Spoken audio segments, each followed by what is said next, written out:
TG Geeks, CoKoConCast, Episode 2, August 31st, 2019.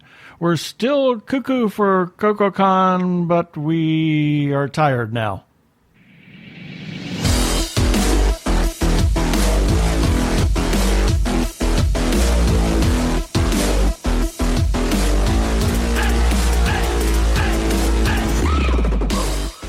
Hello and welcome to this CoKoConCast from TGGeeks.com, where Ben and Keith, the Two Gay Geeks, talk about all aspects of geekdom and nerdery.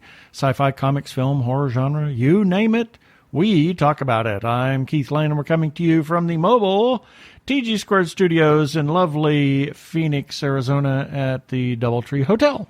And I'm Ben Raggington, and if you think we're tired now, this was only the first day, and it was only half a day. It only started at 5. It only started at 5. Well, a little before that, because we sat in the lobby for a while. We sat in the lobby for a bit, but we really weren't doing anything except maybe chatting to a few people.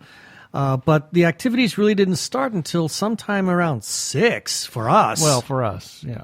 And already we're tired, and tomorrow is a full day. A full day, yes. So let's get on with this.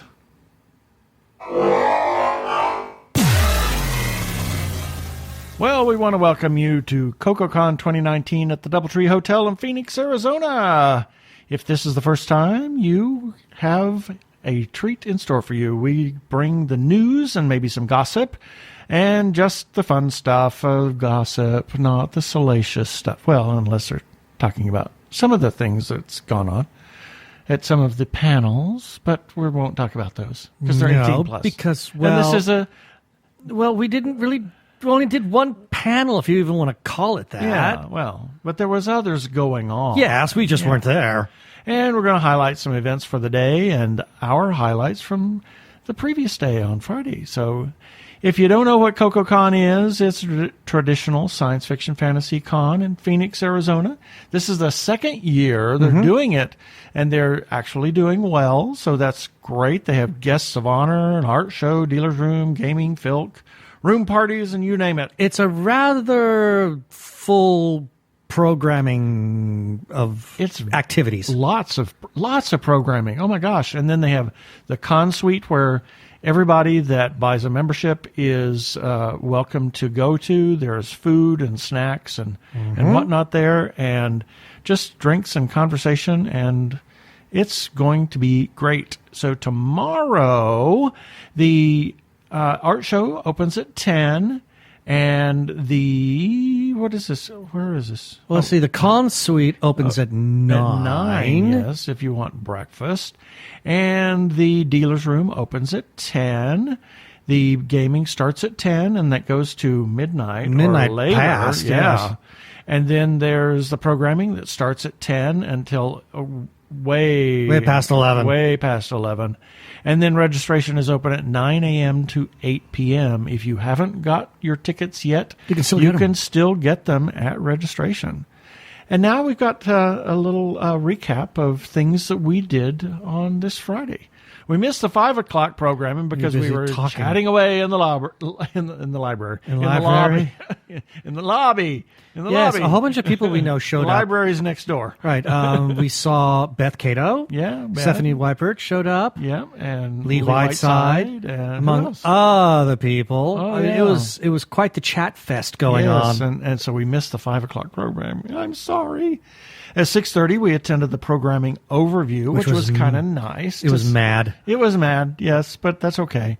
And then at 7:30, we did the Apocalypse Later Roadshow. Yes, I've got a series of reviews, little mini reviews coming up. I mean, anybody who's followed us or seen the kind of things that we write up for, like Horrible Imaginings, or this is just a single article that'll have some little brief commentary about each of the films that we saw and any relative links towards them. But I will just say this.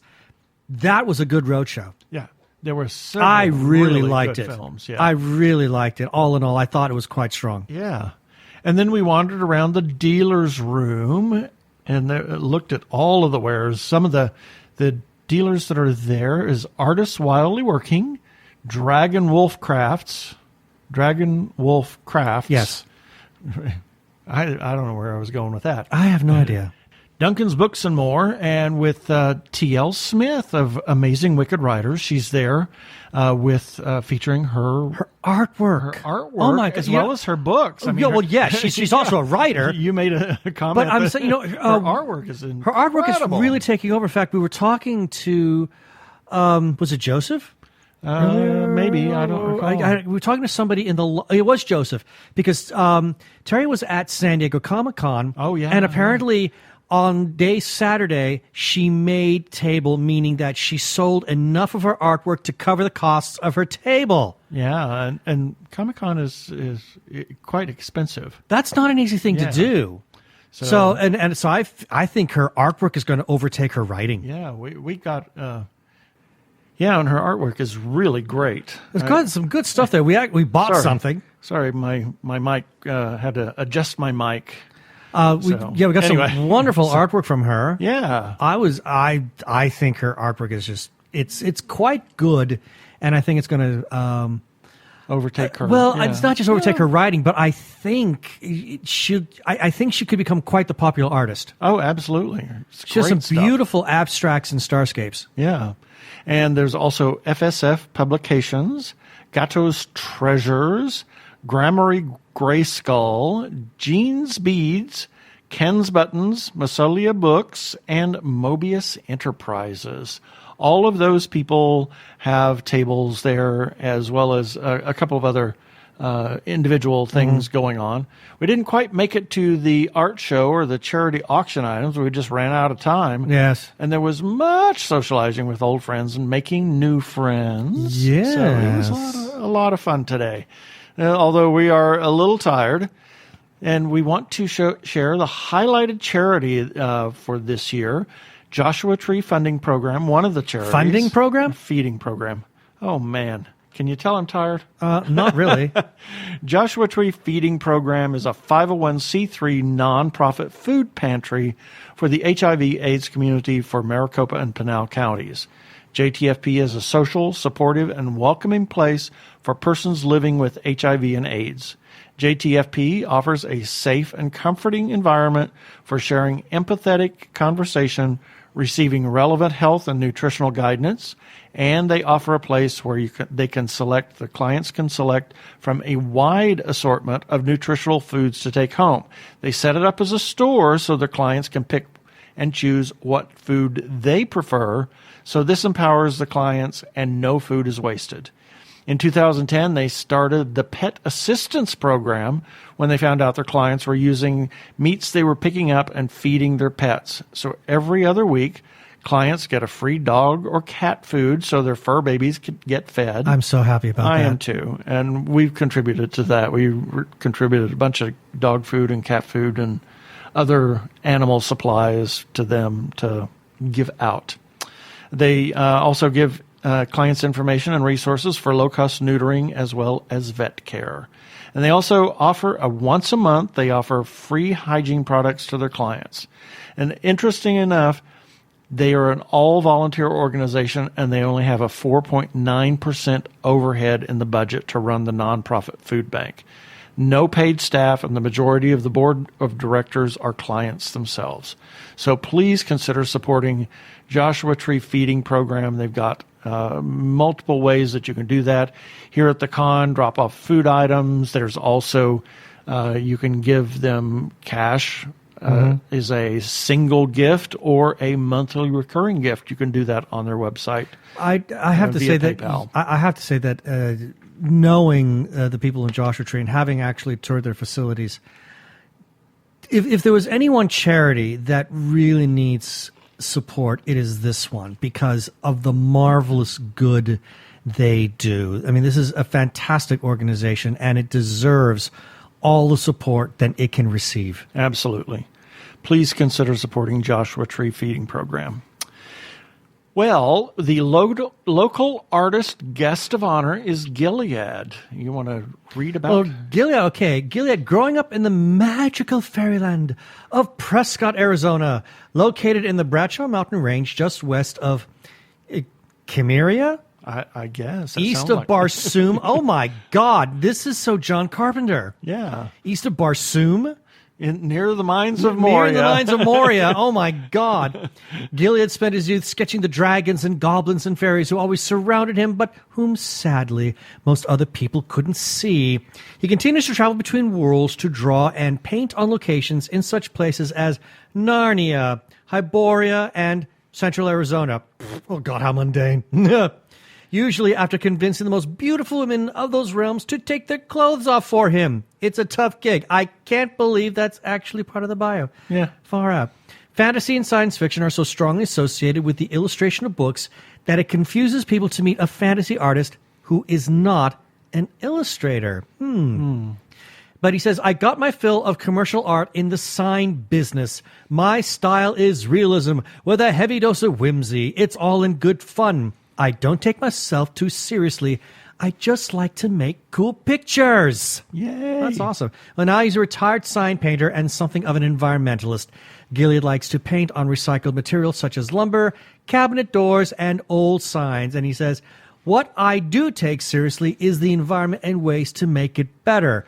My current focus is mostly on the social and environmental impact of making art with recycled materials. And one of the things we heard tonight, he's doing a sketch-off. Yeah, there's a sketch-off, and he's going to be doing, and we're going to talk about that here in a minute, the thing that he's doing on Saturday.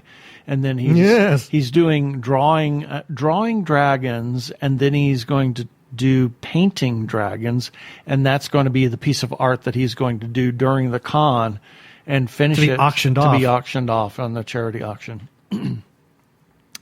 So there's fan tables out in front of the dealer's room and around some of the just outside the dealer's room. Yeah, just outside the dealer's room and the rooms where they do some of the panels. Yes. There's Cactus Brick, the Arizona Lego Users Group, the First United Church of Cthulhu, Heroes United of Arizona, Joshua Tree Feeding Program, Maricopa Con, and Phoenix Astronomical Society, and the Royal Manticoran Navy. And here's a few selected items for programming for Saturday at 10 a.m. Death of Fabric. There we go. Oh, it's Death of Fabric? Yes, Death of Fabric. Madame Askew and Kelly Springer in Canyon 3. A book discussion, All Systems Red, Beth Cato, Michael Sent in the Lobby Pit. What do we know about that? I don't know anything about it, to be honest. And Dr. Dave's NASA Solar System Exploration Update in the Terrace Room. Now, why do they... I mean, okay, I know we were talking to Dee Estelle earlier tonight about this, you know, and it's all this programming on top of each other. Great programming. I mean, I would like to go to both, but I can't. Well, if it were a 25-day con, maybe. Right, but it's not. Then you could just have one panel every hour, and then you could see all of them. But it's not. It's not. So you have to make choices. Make wise choices, Padawan. 11:30 a.m., Drawing Dragons with Gilead in the art showroom. Past or Future, taking readers to strange new worlds in Canyon 3. Discworld 101, all things Terry Pratchett's Discworld in Canyon 4. At 1 p.m., graphic novels, effective writing and pitching with good friend Brian Augustine. Oh, we have to be there for that. Yes, absolutely. And Jeff Marriott and Marshila Rockwell in Canyon 3. Then there's Mermaid Swimming Demo, Mermaid Spectre in the Courtyard. Dee says that Mermaid Spectre is supposed to be amazing. Yeah. And a steampunk round table in the Terrace. At 2 p.m., Brewing and Cordials class. It's in room 156, Craig Dyer. This is a paid event and is a 21-plus event. Now, I will say that we've been at several places where Craig has had his cordials, mostly Jeannie Koch's house. Oh, well. At various events. And he always brings a whole wild brews. Oh my gosh, he's got some great stuff. So some of them are pretty good. I remember that. If you're really interested in it, please check it out. It is a paid event for some of the. I'm sure you could probably go and just watch and listen. But to imbibe, you'll probably have to pay. Yes, absolutely, and for other materials, etc. 2:30 p.m., Demystifying the Kilt in the Bougainvillea Room. A concert by Mark and Jennifer Horning in the Saguaro Room. And the Orville, a discussion in the Terrace Room. At 4 p.m., The Multiple Lives of a Multitasker in Canyon 3. Oh, it sounds like us. Building Outside the Box, Cactus Brick in the Saguaro Room. Meet the guests. Meet all of the guests in one place. And the Terrace Room at 4 p.m. You can meet every single one of the guests, chat them up, have a good time. And then at 5 p.m. is the Ice... And I wrote Ice Scream Social in the console. Your Freudian slip is showing It again. is in room 317. At 6 p.m., Keeping It All in Line, Wrangling Complex Plots in Canyon 3. Awesomely Awful Through the Decades in Canyon 4. That I'm curious about. That is the best of the worst films through the decades. Oh my God, we have to go to that. Yeah. Is anything going on again at the time? No, we have to attend that. Yep. At 6:30 is the Instrument Petting Zoo in the Saguaro Room. Kinky. Yes. 7:30 p.m. Writing and Gaming, How RPGs and Video Games Influence Your Writing. Oh my God, it's a pity Keith Edwards couldn't be here for that. He would love it. Star Party in the Courtyard. And Dr. Frankenstein's Laboratory in the Terrace with Professor Sparks. Oh, we are so there. We are so there. That is going to be such a awesome event. He's doing it again. I don't think it's the same thing, but it's he's a little doing different. it again on Sunday. So check it out. 8 p.m., Open Filking in the Saguaro Room. And at 9 p.m., Creative Crafting in Bougainvillea. Dee is going to have a little bit of all of the crafts that she does to share with folks. And then there's Torrid Tales of Tea, The Heated History, Madame Askew in the Canyon 3. I'm puzzled on that one. Then it's off to bed, or actually record the back to the ConCast. room to do the ConCast, and then we go to bed. And God knows how many things that might actually be going on after we're done with this. Oh my gosh, I mean, know. 'cause there's a lot of things going on way into the night, but Exactly. no, we're too tired because we have to So- get up like stupidly early for other things to do, Absolutely. And now it's time for this. or not. Or not. Ah, there it is. I found it. Okay. What's that noise? Comments? Comments? Oh, yes, Feedback? We have feedback. Hooray. You want to read the feedback? Well, yes, we got something from Beth Cato. Yes. Your episode is wrong. Yes, she said there was a glitch in the episode file. Thank you for letting us know, Beth. It was actually from WhedonCon, apparently. I messed that up, but thank you for letting us know. Otherwise, it would have been a bust. But that was only for people who were streaming it off the website. If you were listening to it if you were doing the... off YouTube. Yep, because it was I think correct. because it's two different types of right insertions. Who we were talking to? Was it Joseph that we were talking to, or was it Tommy Cannon? Because Tommy Cannon was also here tonight too. Yeah. But somebody said they listened to it on the webs off YouTube Joseph, and it was fine. yeah, It was Joseph, yeah. yeah. So yeah, the YouTube page was okay. It was just our website that had something Two wrong. different processes. So, and if you want to comment on this episode or the previous episode or anything we do, Ben's article, you can do that, and we welcome your feedback on anything that we do. But always remember, when you do comment, please play nice. Anything else you want to talk about before we wrap this? Well, we heard. Like I mentioned, Tommy Cannon showed up. It was always nice to see him. And Dr. Zombie. Dr. Zombie. And he got roped into something. He has to do a draw off, if you want to call it that, with Gilead. And one other person, too. Yeah. He's familiar with both of them. So this should be fun because Tommy is an extremely talented and fast drawer. Yeah. Based on the sheer volume of stuff that we've already received from him, we know that he can draw really fast. Yep. And you can find this CoKoConCast at tggeeks.com, as well as on Facebook, Twitter, and our YouTube channel. And that's about it for this episode of CoKoConCast. See ya next time. Thanks for listening. Please be kind always. Cheers.